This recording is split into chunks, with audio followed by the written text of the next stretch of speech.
I was folding shirts into the suitcase when Maria touched my arm. Our housekeeper for 6 years.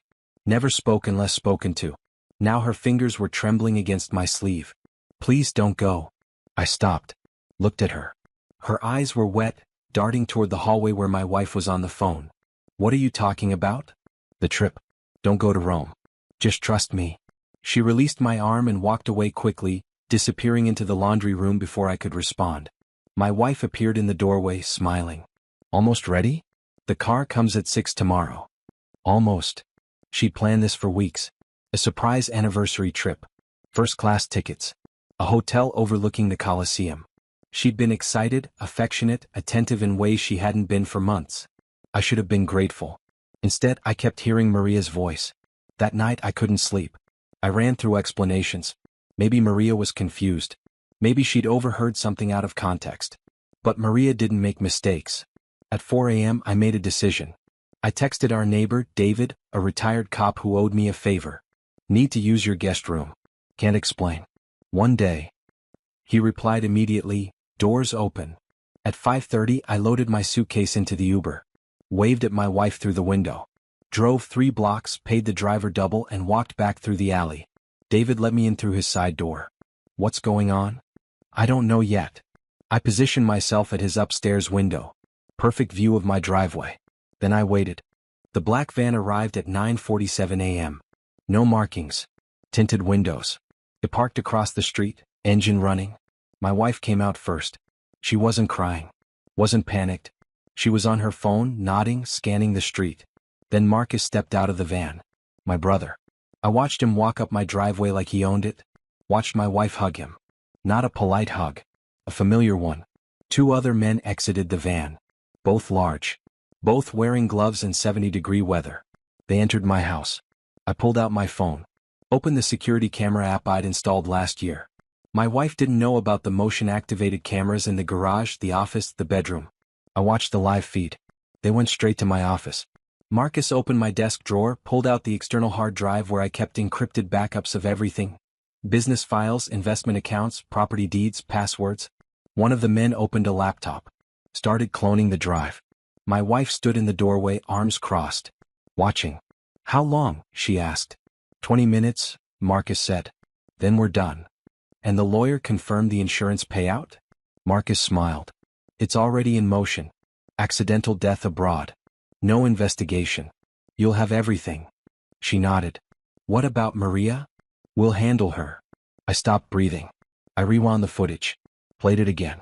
Accidental death abroad. They weren't robbing me. They were erasing me. I took screenshots. Recorded the screen. Backed everything up to 3 different cloud accounts. Then I called someone I'd hoped I'd never need. His name was on a business card I'd been given 2 years ago. A client who'd mentioned casually that he handled problems for people who couldn't go to the police. I never thought I'd use it. I texted the number, need consultation. Urgent. Willing to pay. The reply came in 30 seconds, address. I sent it. 2 hours. I sat in David's guest room. Watched the cameras. Marcus and his crew left at 10:15. My wife locked up. Got in her car. Drove away. I didn't move. At noon, a man knocked on David's door. Late 50s. Suit. Calm eyes. He didn't introduce himself. David let him up. Show me what you have. I played the footage. All of it. Explained the Rome trip. The timing. The insurance policy I'd signed 6 months ago when my wife suggested we update our coverage. He watched without expression. When it finished, he leaned back. Your brother's involved. That complicates feelings. I don't have feelings about this. He studied me. Good. What do you want? I want them to believe it worked. Then I want them destroyed. Legally or? Legally. I want them in prison. He nodded. You'll need to disappear for a while. Make them think you're dead. Give them time to move assets, collect payouts, celebrate. They'll get sloppy. How long? 2 weeks. Maybe 3. And then? Then we introduce evidence they can't explain away. He stood. I'll need access to your accounts, your lawyer, your files. Everything. I handed him a USB drive. It's all here. He pocketed it. Stay here. Don't contact anyone. I'll be in touch. He left. I sat in the silence. Pulled up the security feed again. My wife was back home. Smiling. Texting someone. I watched her pour a glass of wine. Not yet. The man's name was Garrett. Former federal investigator. Now private. He called that evening. I've reviewed everything. You have enough for fraud, conspiracy, attempted murder. But we need them to act. Right now it's just talk. What do you need? A body. Silence. Not a real one, he clarified. We stage your death. Overseas. Make it messy enough that dental records are required. I have contacts in Italy. We'll create paperwork, police reports, a closed investigation. It'll take 5 days. And my wife? She'll file the claim. We let the insurance company start processing. Your brother will move assets. They'll think they're safe. What about Maria? I sent someone to check on her. She's fine. Scared but fine. We moved her to a safe location. She's willing to testify. I exhaled. Start packing, Garrett said. You're leaving tonight. I stayed in Rome for 12 days. Not at a hotel, at a private residence Garrett arranged. No phone. No internet. No contact. Every 3 days, Garrett sent updates via encrypted messages delivered by courier. Day 3, wife filed claim. $2.3 million policy. Day 6, brother transferred $180,000 from your business account to offshore LLC. Day 9, wife sold rental property. Forged your signature. Sale closed yesterday. Day 12, they're planning to leave the country. We move in 48 hours. I read each message once. Burn them. On day 13, Garrett arrived in person. It's time, he said. Your lawyer's ready. The FBI's involved now. Wire fraud, insurance fraud, forgery. We have enough. What about Marcus? He's the linchpin. He coordinated everything. The hired men were contract workers. They've already flipped. And my wife? Garrett smiled. It wasn't warm. She's about to have a very bad morning. I flew back under a different name. Landed at 2 a.m. Garrett had an apartment waiting. Sterile, temporary, perfect. Don't contact anyone yet, he said. We're executing warrants tomorrow at dawn. You'll stay here until it's done. I want to see it happen. No. I wasn't asking. He considered me. Then nodded. Surveillance van. You stay inside. No exceptions. At 5:30 a.m., we parked 3 houses down from mine.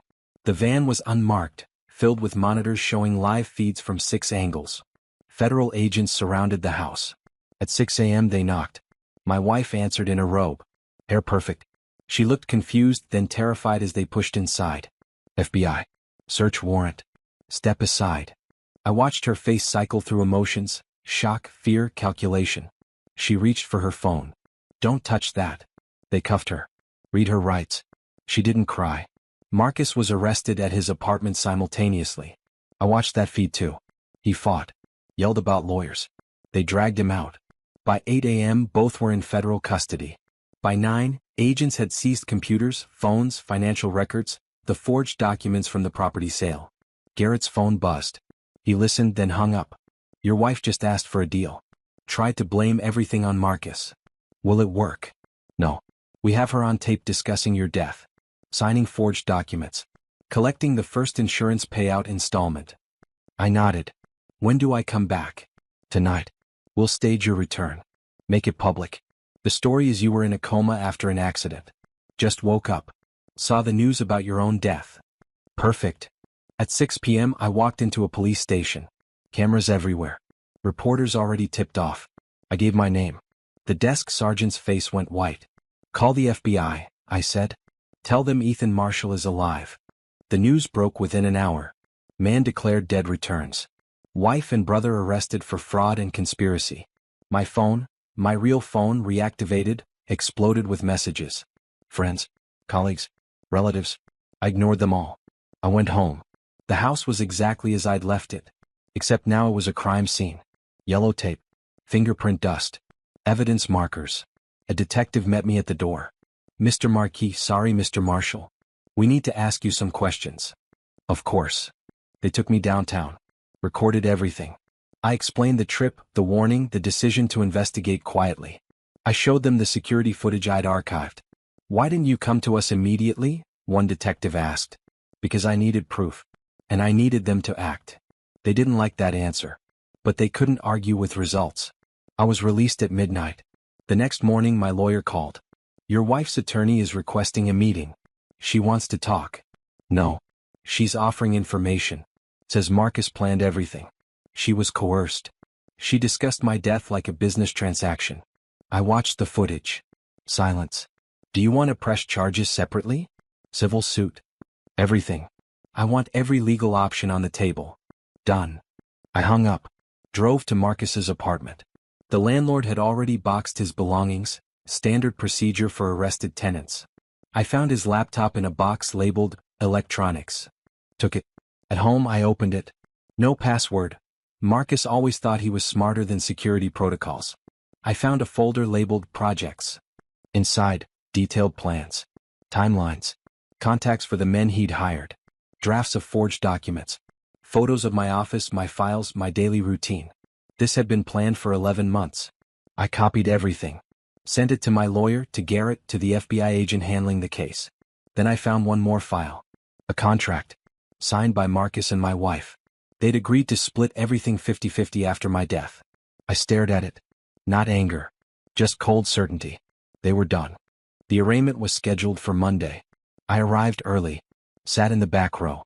My wife was brought in first. Orange jumpsuit. No makeup. She scanned the courtroom, saw me and froze. Our eyes met. She looked away. Marcus came next. He tried to look defiant. Chin up. But his hands shook when they removed the cuffs for the hearing. The prosecutor stood.